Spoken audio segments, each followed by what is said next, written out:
अस्सलाम वालेकुम। आप देख रहे हैं प्रोग्राम एजेंडा 5। मैं हूं खदीजा राठौर। नाज़रीन, इस वक्त ईरान अमेरिका के हवाले से ये बातें हो रही हैं कि मीडिएशन करवाने वाले जो ममालिक हैं वो कोशिशें कर रहे हैं कि बहुत जल्दी बर्गन स्टॉक में या फिर इस्लामाबाद में, कतर में जो है वो अहम मुज़ाकरात हो सकते हैं और इसीलिए वज़ीर दाखिला मोहसिन नकवी साहब भी कतर के दौरे पर हैं।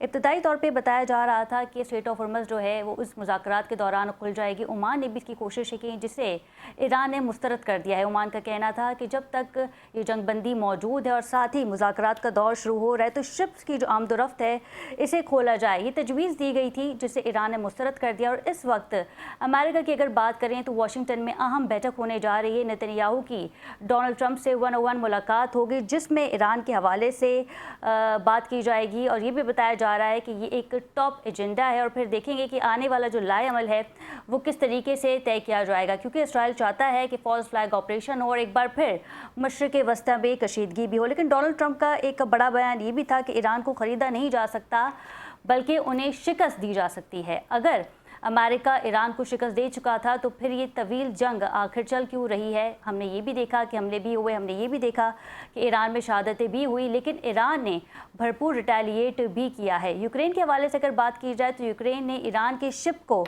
टारगेट किया है और अब एक नई जंग जो है वो खित्ते में शुरू होने जा रही है। पहले इस जंग का जो आगाज़ किया था वो किया था इसराइल ने। इसराइल और अमेरिका के मुश्तरका हमलों में हमने देखा कि ईरान में बड़ी तादाद में जो है वो शहादतें हुई। फिर उसके बाद हमने ये भी देखा कि सऊदीया और यमनी हौसियों के दरमियान भी कशीदगी इस वक्त भी बरकरार है। अगर बात करें बाबुल मंदक की तो पाकिस्तानी जहाज़ जो है वो बआसानी बाबुल मंदक से गुजर रहे हैं, जबकि सऊदीया के लिए ये नाकाबंदी जो है वो इस वक्त भी मौजूद है। मोहसिन नकवी साहब जो है वो कतर में बताया जा रहा है कि अहम मुज़ाकरात होंगे ईरान के हवाले से और मुज़ाकरात का जो दूसरा दौर है, हमने पहला दौर देखा था इस्लामाबाद में हुआ, फिर उसके बाद बर्गन स्टॉक में, फिर 14 निकात के हवाले से बातचीत हुई। फिर ये भी बताया गया कि बर्गन स्टॉक में जो है वो टेक्निकल टीम में मौजूद हैं और बातचीत करी है, लेकिन उसके बाद सीज़ फायर की खिलाफ वर्जी की गई। तो अब देखना ये है कि सूरत हाल किस तरफ जाएगी। डोनाल्ड ट्रंप वाज़ेह कह चुके हैं कि तेहरान के साथ बातचीत मुस्बत नताइज में चल रही है। तमाम तर चीज़ों पे बात करेंगे। हमारे साथ मौजूद है वाशिंगटन से सहाफ़ी फैज़ुर रहमान साहब और इनकी हमरा है कमांडोर रिटायर एहसन अहमद खान साहब। आप दोनों को प्रोग्राम में वेलकम करते हैं। सबसे पहले रुख कर लेते हैं फैज़ुर रहमान साहब का। सर बताइएगा, बड़ी बैठक हो रही है वाशिंगटन में, नेतन्याहू और डोनाल्ड ट्रंप के दरमियान अहम मुलाकात होगी और बताया ये जा रहा है कि जो टॉप एजेंडा है उसमें सर फहरिस्त ईरान है। जी बहुत बहुत शुक्रिया Khadija, good to be on your show. इस वक्त एज वी स्पीक नेतन्याहू सदर ट्रंप से मिल रहे हैं वाइट हाउस में और ये इनकी पहली मुलाकात है जंग शुरू होने के बाद। 28 फरवरी को इसराइल और अमेरिका ने जो एक मुश्तरका हमला किया था और इस जंग का आगाज़ किया था, जिसको कि सारी दुनिया एक नाजायज़, गैर कानूनी और एक गैर अखलाकी जंग मानती है। उसके बाद आज नेतन्याहू की पहली मुलाकात है सर ट्रंप के साथ जी। और ये मुलाकात से पहले ही कुछ बहुत सी कंट्रोवर्सीज भी शुरू हो गई। इसमें जो सर ट्रंप ने भी थोड़ी बहुत तनकीद भी की है उन पर, नेतन्याहू पर, क्योंकि उन्होंने आने से पहले, मीटिंग से पहले ही कुछ बातें ईरान के बारे में कहना शुरू कर दी थी। खुसूसन सर ट्रंप जो बारहा कभी इशारा दे चुके हैं कि पेटैक्स और जो माउंटेन्स हैं जहां पर के ईरान का एक बहुत बड़ा जो न्यूक्लियर सेंटर कहा जाता है, ज़ेर ज़मीन है, बहुत ही फोर्टिफाइड, उस पर हमले की तैयारियां की जाएंगी। तो देखिए ये बड़ा ही एक्चुअली, जब भी नेतन्याहू यहाँ आते हैं तो उस वक्त ज़ाहिर है कि न सिर्फ मुझ जैसे लोग बल्कि और भी बहुत से लोग काफ़ी नर्वस होते हैं कि अब जो है वो क्या और कौन सी बड़ी तबाही आने वाली है। इससे पहले, जंग शुरू होने से पहले ये एक रिकॉर्ड था कि नेतन्याहू ने 7 दफा एक साल में 7 बार व्हाइट हाउस के दौरे किए थे और इन हमले शुरू होने से पहले इन्होंने ही सिचुएशन रूम में बैठ के वाशिंगटन के 90 मिनट की ब्रीफिंग दी थी अपने मुसाद चीफ के हमरा, और जो कि एक गैर मामूली बात है कि कोई एक फॉरेन लीडर, एक गैर मुल्की मेहमान वहां बैठकर अमरीकी सदर के साथ इस तरह के मशवरे और उसमें शामिल हो और बाकायदा उनसे कहा जाए कि आप हमला करें। तो ये इस वक्त बहरहाल एक बहुत नाजुक मरहला है और इससे पहले मैं कई प्रोग्राम्स पे कह चुका हूँ और उसकी वजह है कुछ ग्राउंड रियलिटीज, इसमें कोई शक नहीं है। आपने जैसे भी फरमाया अपने इंट्रो जी में कि मोहसिन नकवी साहब इस वक्त कतर में मौजूद हैं। कतर और पाकिस्तान पाकिस्तान आप देखिए कितनी इन्होंने ज़बरदस्त, पूरी लीडरशिप ने, पूरी कौम ने एक उसके लिए कुर्बानियां भी दी जी। और दे रही है इस जंग अच्छा, की फैजल रहमान खातिर। साहब, ये जी बताइएगा भाई। कि जो पेंटागन ने खबर दी थी कि अमेरिका के पास असले का ज़ख़ायर मौजूद नहीं है या उसमें कमी वाक़ई हो गई है, यही वजह है कि डोनाल्ड ट्रंप नहीं चाहते कि जंग तवील हो, और कांग्रेस ने भी इसकी इजाज़त नहीं दी थी। लेकिन उसके बाद हमने देखा कि डोनाल्ड ट्रंप का बयान भी मौजूद है। उनको कहना था कि अमेरिका के पास जो है वो असले के ज़ख़ायर, मिसाइल जो हैं वो मौजूद हैं और इसमें कमी नहीं हुई। फिर उन्होंने ये भी कह दिया कि तेहरान चाहता है कि मुज़ाकरात हो, इसलिए हम इसे एक मौका और दे रहे हैं। आप कैसे देख रहे जी हैं इस खबर को पेंटागन की? और कांग्रेस के हवाले से भी बताइएगा कि वहाँ क्या सिचुएशन सामने आ रही है। कांग्रेस नहीं चाहता कि अमेरिका ईरान पे हमला करे क्योंकि जंग इजराइल की है, अमेरिका की नहीं है। जी। देखिए खदीजा, हमको जब भी इस किस्म के दावे सामने आते हैं ना, तो इसमें थोड़ा सा जो अंग्रेजी में कहा जाता है with A grain of salt लेना चाहिए इसको, क्योंकि ये जो तमाम खबरें और जायजे दिए जाते हैं, इसमें ज़्यादातर यहाँ की जो इंटेलिजेंस एजेंसीज हैं, खुसूसन CIA और उनके जो एक बाकायदा फ्रंट होते हैं मीडिया में, वो ऐसी बातें करते नजर आते हैं। और ये अगर आप अमरीकी जंगों की तारीख देखें तो हर जंग में इन्होंने अपने फरीक को ज्यादा ताकतवर दिखाया है और अपने आप को मुसीबत में पड़ते हुए दिखाई दिया। ये हमेशा ये आप देखिए किस तरह की खबरें आती हैं। नतीजा क्या होता है? नतीजा ये होता है कि इनके फरीक जो जिससे लड़ रहे होते हैं वो अपने आप को एक डिसेप्शन टेक्निक है बेसिकली। तो इस पर जरा बहुत ही ज्यादा एहतियात और मोहतात होके बात करनी चाहिए कि वाकईतन क्या ऐसी बात है।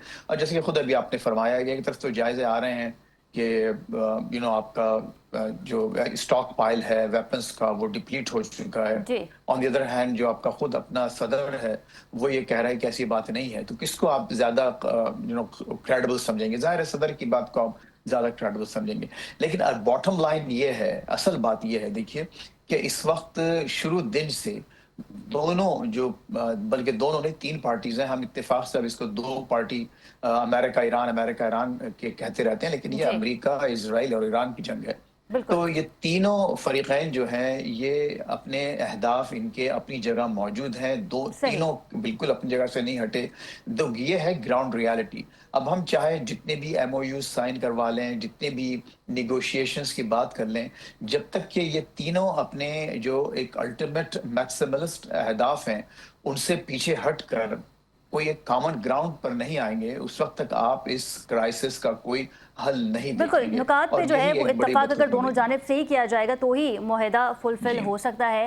एहसन साहब, बिल्कुल। पहले तो ये बताया जा रहा था, एहसन साहब को करूँगी, कि ये जो जंग है इसराइल ने शुरू की, अमेरिका के साथ मिलकर मुश्तरका हमला किया ईरान ने, लेकिन अब ये वसी होती जा रही है। कई ममालिक जो हैं अब इसके लपेट में हैं। अगर बात करें सऊदीया और यमनी हौसी के हवाले से, उस हवाले से आज एक बड़ी खबर भी आई कि इराक की सरजमीन से हमला किया गया है सऊदीया पे और कई तेल की तंसीबात को निशाना बनाया गया है। तो अब ये कहना दुरुस्त होगा कि गल्फ कंट्रीज भी जो हैं वो इस जंग की लपेट में आ गई हैं। पहले तो हमने देखा कि ईरान रिटेलिएट कर रहा था सिर्फ अमेरिकन एयर बेसिस पे, लेकिन अब सऊदीया की तेल की तंसीबात पर भी निशाना हुआ है। जी शुक्रिया खतीजा, आपने मौका दिया।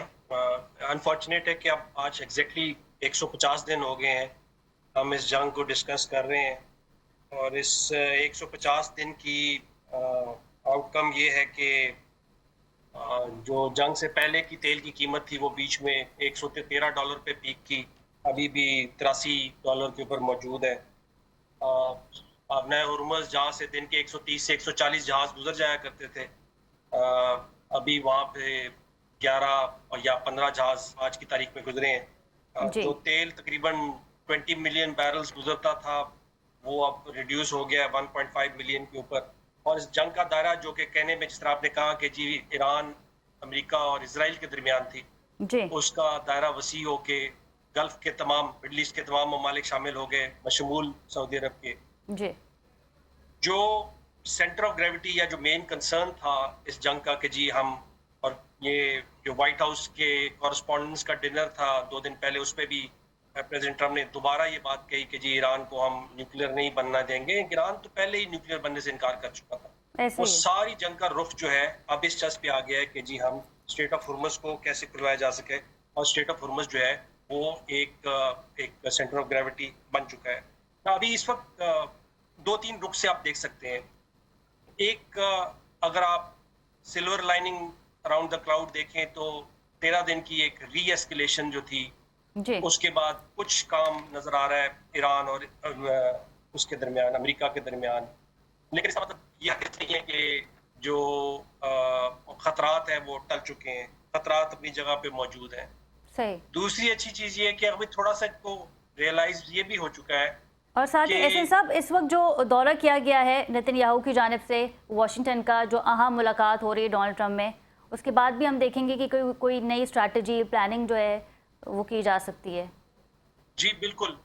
ये पिछली दफा भी 28 फरवरी से एक हफ्ता पहले, और जो दूसरे पैनलिस्ट हैं उन्होंने इसका जिक्र भी किया कि 90 मिनट की एक ब्रीफिंग हुई और जिसके अंदर ये एक आर्गुमेंट सेल किया गया अमेरिका को कि ये एक वक्त है जब जब पॉलिटिकली जो ईरानी रजीम है वो इतनी कमजोर हो चुकी है कि हम 2 से 4 दिन की बॉम्बिंग, एलिमिनेशन ऑफ जो टॉप ब्रास है और पॉलिटिकल लीडरशिप है उसको खत्म करेंगे, लोग सड़कों पे आएंगे। और वो जो इजराइल का एक मकसद था कि इजराइल का कहीं पे मकसद ये नहीं था कि ईरान से जंग जीतनी है, उसने सिर्फ ईरान के अंदर केओस क्रिएट करना था, ईरान की जो एग्जिस्टेंस एज अ स्टेट है उसको खत्म करना था। तो वो तो अचीव हो नहीं सका। अब जारी बात है कोई नया प्लान इसमें लाने की जी बिल्कुल। ईरान में जो है वो रिजीम चेंज भी नहीं आया है। कमडोर साहब, डॉक्टर हुमा बकाई साहिबा ने भी हमें ज्वाइन किया है। बहुत शुक्रिया हुमा साहिबा आपके वक्त का। जी, thank you for having me. Huma साहिबा, ये बताइएगा, नेतन्याहू इस वक्त वाशिंगटन के दौरे पर हैं और डोनाल्ड ट्रंप से अहम मुलाकात भी इस वक्त जारी है। क्या उम्मीद लगाई जा सकती है, क्योंकि इसराइल जो है वो स्पॉइलर है। कुछ ही हफ्तों पहले हमने देखा था कि शदीद हमले किए गए अमेरिका की जानिब से, ईरान ने भी रिटेलिएट किया, लेकिन जुम्मे से जो है जो सीज़ फायर है उस पर दोनों मुल्कों ने अमल दरामद भी किया, मीडिएशन भी की जा रही है। वज़ीर दाखिला मोहसिन नकवी इस वक्त कतर में हैं, सालसी करवा रहे हैं। लेकिन ये जो दौरा है ये कैसे साबित हो सकता है गल्फ ममालिक के लिए, पाकिस्तान के लिए?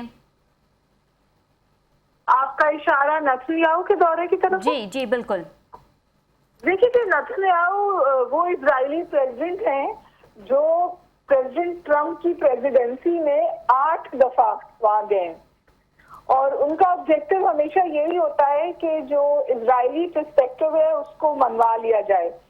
लेकिन ईरान की जो जंग है, जो उनकी बहुत पुरानी ख्वाहिश थी कि अमेरिका ईरान से भिड़ जाए, इसको बाइडेन ने मना किया, इसको ओबामा ने मना किया, लेकिन फाइनली ट्रंप साहब को वो बिल्कुल फ्लॉड इंटेलिजेंस पर कन्विंस किया उन्होंने कि वो इस जंग में उनका हिस्सा बन जाएं।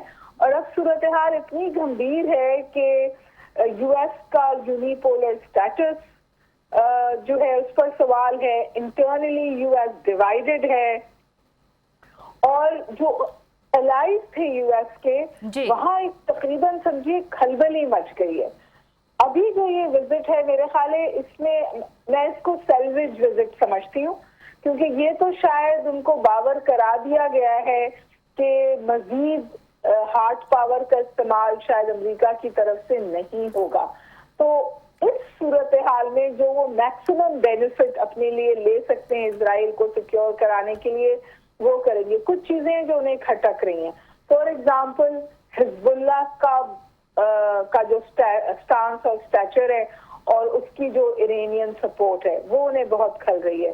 जो न्यूक्लियर एग्रीमेंट हुआ है सऊदी अरब और अमेरिका के बीच में, वो नेतन्याहू को बहुत खल रहा है। जो तुर्की के साथ जहाजों की तजारत की बात हुई है वो नेतन्याहू को हिट कर रही है, क्योंकि वो हमेशा चाहता है कि स्काइज पर उसकी सुपरमेसी रहे। अच्छा, तो मेरा ख्याल है कि जो यूक्रेन इस जंग में कूद गया है, कैप्टन सी में हमने देखा कि ईरानी शिप को यूक्रेन ने टारगेट किया, फिर उनके सदर का भी यही कहना था ज़ेलेंस्की का कि वो असला बरदार जहाज़ था, अगर हमने उसे टारगेट भी किया है तो कुछ गलत नहीं किया, जिस पर ईरान ने कहा कि हम भी हक रखते हैं कि हम रिटेलिएट करें।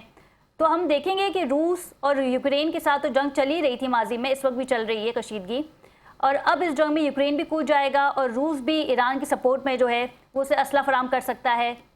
या माशी सपोर्ट जो है वो ईरान को दे सकता है? देखिए, ये बात तो वाज़ेह है ना कि जब ये जंग शुरू हुई तो तवातुर के साथ रेफरेंस दी गई कि कहीं ये शुरुआत तो नहीं है तीसरी जंग अजीम की। बिल्कुल। और जो इंटरनेशनल रिलेशंस को जानते हैं उनको ये भी पता है कि हम 12 सालों से ये कहा जा रहा है कि तीसरी जंग अजीम अगर हुई तो वो सी लेन्स पे होगी। तो आप उसको इन सम वेज अनफोल्ड होता हुआ देख रहे हैं, लेकिन यूक्रेन की जो ये हिम्मत है ये भी फिर कहीं और से आती है। और क्या America war through other means देख रहा है, मतलब खुद डायरेक्ट कॉन्फ्रंटेशन में ईरान से नहीं जा रहा और किसी और को एंगेज करना चाह रहा है। यूक्रेन ने एक और स्टेटमेंट भी दिया, उन्होंने कहा हम तो ऑलरेडी ईरान के साथ हालत जंग में है क्योंकि ईरान रशिया को सपोर्ट कर रहा है। ऐसा ही है। बीच में स्टेटमेंट आया था कि रशिया ईरान को सपोर्ट कर रहा है। तो ये जो संबंधियां हैं ये खतरनाक हैं और इसी वजह से कहा जाता है कि शायद दुनिया तीसरी जंग अजीम के धाने पे खड़ी है। इस वक्त कुछ ऐसा मालूम हो रहा है कि सूरत हाल को बिल्कुल एज से वापस ले जाया जाए। उसकी मेजर वजह ये है कि हर दफा हार्ड पावर के इस्तेमाल पे अमेरिका इस सोच के साथ जाता है कि अब ईरान खड़ा नहीं रह सकेगा। ईरान खड़ा भी रहता है और ईरान मुश्किल जवाब भी देता है। तो ये हु ब्लिंक्स फर्स्ट वाली सूरत हाल है। अभी तक ईरान अपनी डिफायंस से इस इक्वेशन में रेलेवेंट रहता है। बिल्कुल ठीक है। फैजल रहमान साहब, ये बताइएगा कि अब्राहम अकॉर्ड्स के बारे में डोनाल्ड ट्रंप ने, हमने देखा था कुछ माह पहले, गल्फ कंट्रीज़ को जो है इंगेज किया था और कहा था कि इसका हिस्सा बने, और इस वक्त भी यही शर्त रखती थी कि न्यूक्लियर प्रोग्राम जो है वो सऊदीया के साथ तभी होगा जब सऊदीया अब्राहम अकॉर्ड्स का हिस्सा बनेगा। हम देखेंगे कि इस मुलाकात में इस हवाले से भी बात होगी, क्योंकि मुत्तहदा अरब अमारात की तो अलग ही पॉलिसी हो गई है, ओपेक से भी वो निकल गया है, इसराइल के साथ भी दुबई के अच्छे ताल्लुकात हैं, डोनाल्ड ट्रंप के अच्छे ताल्लुकात हैं, लेकिन जो सऊदीया है उस हवाले से आपका क्या ओपिनियन है कि अब्राहम अकॉर्ड्स का भी जिक्र किया जाएगा, सऊदीया को प्रेशराइज किया जाएगा, और ये जो प्रोग्राम के हवाले से बात हो रही थी न्यूक्लियर प्रोग्राम के हवाले से, इसमें कोई मजीद पेशरफ हो सकती है? जी, तो खदीजा, इस वक्त सूरत हाल यह है कि जो डील सऊदी अरब के साथ इन्होंने साइन कर चुके हैं, यानी वो बाकायदा न सिर्फ ये कि फाइनलाइज्ड होगी बल्कि दोनों पार्टीज ने यानी अमेरिका और सऊदी अरब ने उसको बाकायदा साइन कर दिया है। तो वो तो एक डन डील है इन अ वे, राइट। अच्छा, उसके फौरन बाद हुआ ये कि यहाँ पर जो इजरायली लॉबीज हैं वाशिंगटन में और अमेरिका के दूसरे शहरों में, और खुसूसन जो जूविश बिलियनियर्स हैं जो कि यहाँ की सियासत पर असरअंदाज होते हैं, जिसमें एक मिरियम एडल्सन साहबा हैं जो कि इजरायली सिटीजन है, hundreds of millions of dollars सदर ट्रंप को डोनेट कर चुकी हैं उनकी कैंपेन के लिए, और इसके अलावा भी बहुत पैसे देती हैं इधर उधर। तो उनके नज़दीक ये एक बहुत बड़ा एक उनके लिए सेटबैक था इसराइल के लिए। तो आप ये देखें कि फौरी नेक्स्ट डे ये हुआ कि सदर ट्रंप ने अचानक एक बयान दाग दिया और कहा कि अब ये डील उस वक्त तक आगे नहीं बढ़ेगी जब तक कि अब अब्राहम अकॉर्ड्स आप साइन नहीं करेंगे। लेकिन उसकी ज़ाहिर है कि बाकायदा तरदीद सऊदी अरब की तरफ से ऑफिशियल आ चुकी है कि ऐसी कोई बात नहीं है, ना वो साइन करेंगे, बल्कि उन्होंने ये भी याद दिलाया सदर ट्रंप को कि ये डील तो हम साइन कर चुके हैं। अब ये देखना है कि वो कहाँ तक आगे बढ़ती है। देखिए, उसके कई उसमें क्या कहना चाहिए पहलू हैं, कई मज़मरात हैं। उसमें ज़ाहिर है कि ईरान का एक बहुत बड़ा फैक्टर है कि अगर ईरान को आप अगर न्यूक्लियर एनरिचमेंट की इजाज़त देते हैं तो सऊदी अरब जो कि दूसरी एक बहुत बड़ी पावर है मिडल ईस्ट की, कम से कम इकनॉमिक पावर, तो वो किस तरह से इसको, क्या वो ठंडे पेट उसको बर्दाश्त करेंगे या वो भी ऐसा कोई अरेंजमेंट चाहते हैं। तो ये आप आने वाले दिनों की चंद आप थोड़ी सी झलक नजर आती है। लेकिन बॉटम लाइन ये है कि वहाँ का जो एक पूरा मिडल ईस्ट का, खुसूसन गल्फ स्टेट्स के हवाले से जो एक सिक्योरिटी स्ट्रक्चर है, वो आपको तब्दील होता हुआ नजर आ रहा है इन रियल टाइम। और जो सदर ट्रंप ने ये डील ऑफर की थी, और ये डील अभी की बात नहीं है, ये बहुत अरसे से सऊदी अरब की ख्वाहिश थी और बैक एंड फोर्थ बहुत ज़्यादा इसमें मुज़ाकरात भी चलते रहे हैं। बिलाखिर इस जंग के नतीजे में ऐसा हुआ कि उन्होंने ये सील डील साइन कर दी। तो आप ये जो ओवरऑल आप ये, जैसे कि आपने पाकिस्तान का भी जिक्र किया, हुतीस का जिक्र किया, यूक्रेन का इस जंग में कूद पड़ना, फिर उसके अलावा इराक से बाकायदा सऊदी अरब पर हमले, और फिर पाकिस्तान के बड़े सख्त बयानात हुतीस के हवाले से, और ये कहना कि अगर सऊदी अरब पे मजीद हमले किया गया तो हम फोर्स इस्तेमाल करेंगे।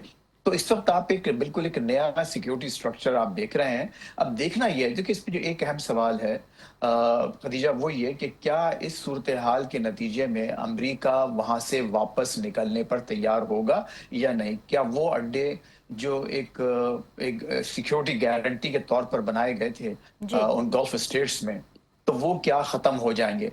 मेरा ख्याल ये है कि वो एक डिफरेंट फॉर्म और शेप में मौजूद रहेंगे, लेकिन इस वक्त जो अब जो एक आपने सूरत हाल देखी कि जिस तरह से जो आज खुद आपने भी जो जिक्र किया कि ईरान ने जिस तरह पर उन पर हमले किए और जिस तरह से उनको नाकारा बनाया, तो अब ईरान अमेरिकन लीडरशिप और खुसूसन आपकी जो gulf countries, middle eastern countries हैं, जहां जहां वो बेसिस मौजूद हैं, अब वो पूरे इसको सेटअप को रीथिंक कर रहे हैं। रीथिंक करने का मतलब ये नहीं है कि वो अमेरिका से कहें कि आप निकल जाएं, बल्कि मैं समझता हूं कि अब उनके जहन में तो ये बात और आ रही है कि जिसका हवा बनाकर उनसे बिलियंस ऑफ डॉलर्स लिए गए थे और ये बेसिस बनाए गए थे, वो हवा तो अब और बड़ी ज्यादा ताकत के साथ वहां मौजूद रहेगा। यानी ईरान की मैं बात कर रहा हूँ, ईरान को से डरा कर ही ये बेसिस बनाए गए थे, लेकिन वो ईरान का वो जो थ्रेट है इन स्टेट्स के लिए वो तो खत्म नहीं हुआ। तो इसका मतलब ये हुआ कि बहरहाल कोई ना कोई सिक्योरिटी गारंटीज चाहिए स्टेट्स को, या तो कि खुद अपनी बहुत ही स्ट्रांग आर्मीज डेवलप करें, या फिर पाकिस्तान जैसे ममालिक, तुर्की, पाकिस्तान और मिस्र, जो कि अब देखिए क्वाड जो बन रहा है, सऊदी अरब और उसमें कुछ और ममालिक भी शामिल हो सकते हैं, कुछ ऐसा स्ट्रक्चर बनाया जाए कि जिसके पीछे हो तो अमेरिका की ताकत बनाए बिलवास्ता, लेकिन असल जो काम हो वहां पर वो मुख्तलिफ रीजनल कंट्रीज हैं इंक्लूडिंग पाकिस्तान, वो सिक्योरिटी अम्ब्रेला इन स्टेट्स को प्रोवाइड करें। तो ये एक नया पैराडाइम आप देख रहे हैं, एक शिफ्ट आ रही है पूरी स्ट्रेटजी में, थिंकिंग में, जिसकी वजह से आपको इस तमाम जो माहदे होते हुए नजर आ रहे हैं। बिल्कुल ठीक है। कमोडोर साहब, ये जो हमला हुआ है इराकी सरजमीन से सऊदीया पे, ये बताया जा रहा है कि यमनी हौसी ने ये हमला किया है। अचानक से हौसी जो है वो इतने एक्टिवेट हो गए हैं। इससे पहले तो हम हिजबुल्लाह का नाम ही सुन रहे थे, इससे पहले हम ये भी देख रहे थे कि लेबनान पे हमले हो रहे थे, और फिर ईरान ने ये मुआहदे में एक निकाल भी शामिल था कि लेबनान पे हमला, ईरान पे हमला तस्वुर किया जाएगा। लेकिन जब हम जंग बंदी की बात कर रहे थे, उसके बाद हमने देखा कि यमनी हौसी ने बाबुल मंदब की जो आमदोरफ्त है शिप्स की, वो सऊदीया के लिए बंद कर दी। ये कोई फॉल्स फ्लैग ऑपरेशन हो सकता है जो इराक की सरजमीन से किया गया है, या फिर ये हौसियों ने खुद प्री प्लान ये हमला सऊदीया पे किया होगा? अच्छा, मेरे पास कंप्लीट इंफॉर्मेशन नहीं है कि अगर हुतीज ने आज की तारीख में कोई हमला किया है सऊदी अरब के ऊपर। जी, तेल की तनसीबात को जो है वो निशाना बनाया है। जी, मैं पिछले कई सालों से हुतीज क्योंकि ईरान का एक नॉन प्रॉक्सी ग्रुप रहे हैं, जिस तरह हिजबुल्लाह, या वो हमास को भी सपोर्ट करते रहे, या पॉपुलर फ्रीडम मूवमेंट जो इराक के अंदर मौजूद है उनको भी सपोर्ट करते रहे, तो वो वेयर विदॉल तो हुतीज के पास ऑलरेडी मौजूद है। जो इस वक्त ये इस टाइम के ऊपर इस चीज़ को शुरू किया गया है, तो वो इसलिए है कि यूएस के ऊपर और सऊदी अरेबिया के ऊपर एक सेकंड प्रेशर पॉइंट क्रिएट किया जा सके। देखिए, जब सिर्फ बाबुल मंदब बंद हुई थी तो यम्बू से, यानी जो रेड सी की जो पोर्ट्स हैं सऊदी अरब की, वहां से फिर भी तकरीबन 7 मिलियन बैरल्स की ऑयल की तसील जारी थी। नियॉन के अंदर भी मुझे कुछ सोर्सेज ने बताया कि वहां से भी ट्रक्स के थ्रू ऑयल शिप किया जा रहा है, जो कि शिप्स के ऊपर लोड किया जा रहा है और वहां से भेजा जा रहा है। तो वो जो लिवरेज ईरान क्रिएट कर रहा था ऑयल की बंदिश का, वो लूज हो रहा था। इसलिए एक सेकंड फ्रंट खोला ईरान के लिए शायद जरूरी बन रहा था, ताकि वो एक्सर्ट कर सके, अब ज्यादा अपना जो प्रेशर है उसको मैक्सिमाइज कर सके। इसके अंदर अगर ये बात बढ़ती है और ये दोनों चोक पॉइंट्स, हुर्मुज भी और बाबुल मंदब भी, अगर ये दोनों बनते हैं, तो ये एक बड़ा शदीद किस्म का इकोनॉमिक कैटास्ट्रोफी क्रिएट होगी, क्योंकि तकरीबन 15 से 20% जो तेल है यूरोप का, वो सारा इधर से गुजरता है। तकरीबन 35% जो ट्रेड है वो इधर से गुजर के स्विस कैनाल और वहां से उसके बाद मेडिटेरेनियन में जाती है। तो सिर्फ ये नहीं होगा कि सऊदी अरब की जो शिप्स हैं वो इफेक्ट होंगे इसमें बाकी दुनिया के जहाज भी इफेक्ट होना शुरू होंगे, और जब सिक्योरिटी रिस्क बढ़ना शुरू होगा। अच्छा, तो बाबुल मंदब से जो पाकिस्तानी शिप्स आज गुजरे हैं उन्हें बासानी गुजरने दिया गया है, कोई टारगेट नहीं किया गया। फिर ये भी खबर आई कि चाइना के शिप्स भी बासानी जो है वो बाबुल मंदब से गुजर गए थे। जी कमाडोर साहब।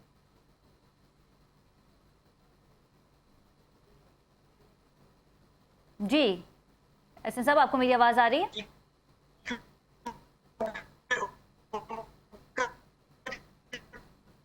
एहसन साहब, हम आपको सुन नहीं पा रहे हैं। ठीक है, जी डॉक्टर उमा, यही सवाल आपसे करेंगे कि बाबुल मंदब जो है वो सऊदीया के लिए बंद है, वहाँ पे हमने देखा कि सऊदी के शिप्स जो है वो गुजर नहीं सकते, लेकिन पाकिस्तान और चाइना को जो है वो इसकी इजाज़त दी गई है। क्या समझती हैं आप कि पहले तो हम बात कर रहे थे ईरान अमेरिका के हवाले से, लेकिन ये जो यमनी हौसी और सऊदी के दरमियान कशीदगी है ये थम सकती है, और अगर इस पर कोई मीडिएशन करवा सकता है तो वो कौन से ममालिक होंगे? जी डॉक्टर उमा। डॉक्टर हुमा हमारे साथ मौजूद हैं?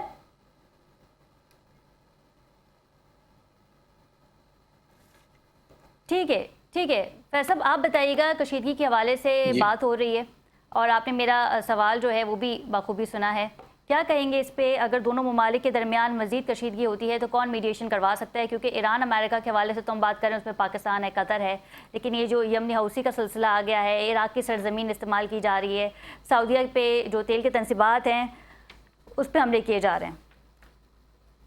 तो देखिए, इसमें खदीजा एक जो इंटरनेशनल इस वक्त आप जो सेटअप देखें उसमें हुतीस को बाकायदा रिकग्नाइज नहीं किया जाता कि वो एक फॉर्मल, हालांकि वो एक बहुत वसी और अरीज यमन की उन्होंने ज़मीन को कब्जे में किया हुआ है, कंट्रोल करते हैं, और एक काफ़ी उनके पास एक फौजी ताकत भी है।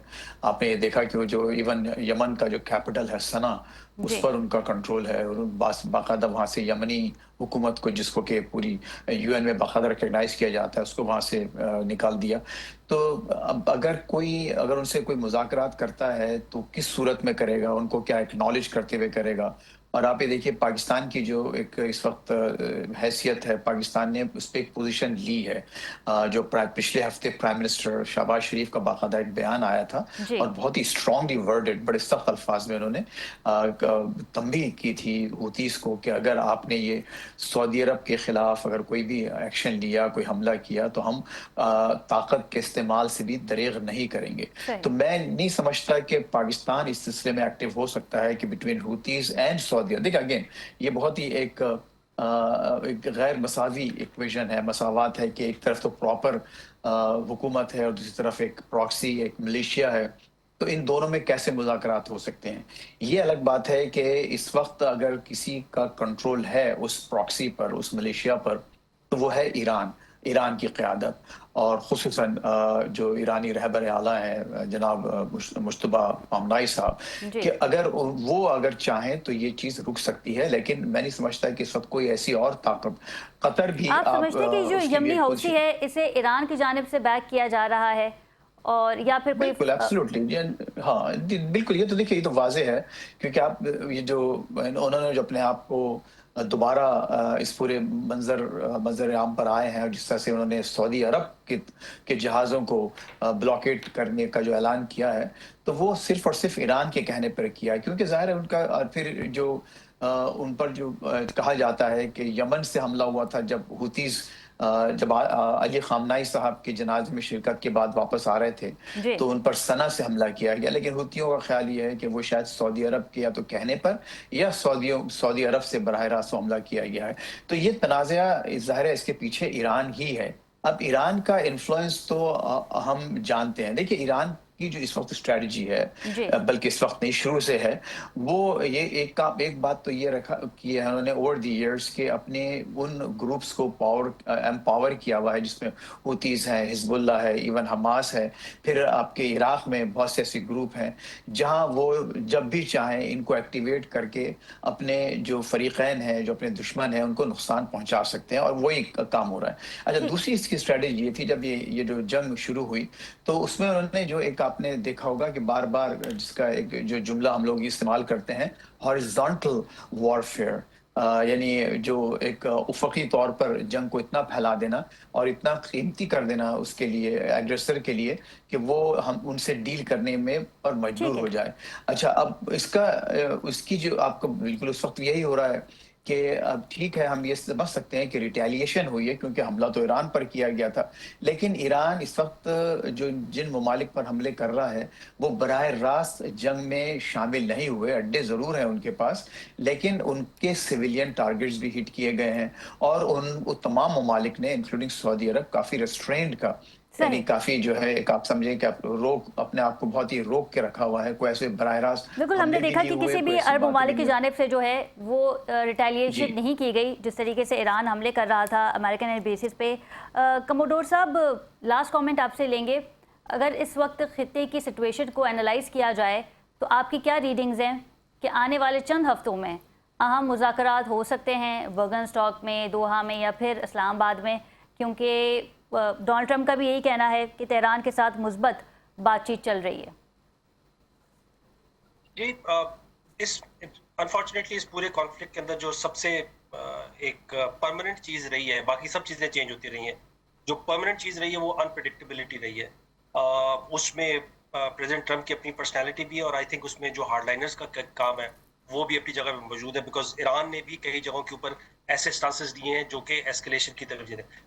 3-4 सिनेरियोज आई थिंक आगे हो सकते हैं। पहली चीज कंट्रोल्ड डी एस्केलेशन, जिसकी तरफ आहिस्ता से जा रहे हैं। प्रेसिडेंट ट्रंप ने कहा कि हमारी बातचीत चल रही है, ईरान ने उसको इनकार कर दिया, लेकिन इंफॉर्मेशन डोमेन के अंदर जब इस पे बात की जाती है तो कोई भी साइड अपनी वीकनेस नहीं शो करना चाहती, क्योंकि जो साइड भी इंक्लाइन होगी टॉक्स की तरफ उसको कमजोर समझा जाएगा।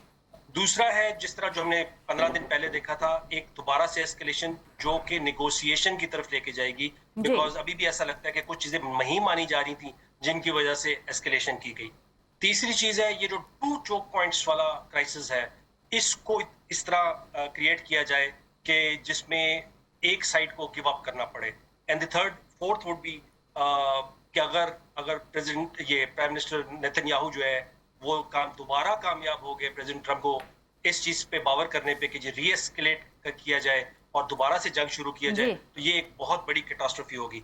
पाकिस्तान का स्टांस इसमें जो शुरू दिन से है, नॉट दी टेकिंग, किसी एक पार्टी का साथ नहीं दिया, बल्कि जो इंटरनेशनल लॉ है और मीडिएशन का साथ, वो जो प्रेशर हमने रखा हुआ है हमारी लीडरशिप की तरफ से उसको मेंटेन रखना चाहिए। और सबसे इंपॉर्टेंट चीज ये है कि जो आबी गुजरगाहें हैं उसके ऊपर कहीं पे भी इस तरह का टोल नहीं है, जिस तरह का जो सोवरेन कंट्रोल मांगा जा रहा है ईरान की तरफ से, वो शायद किसी को भी काबिल कबूल नहीं होगा under the norms of international law.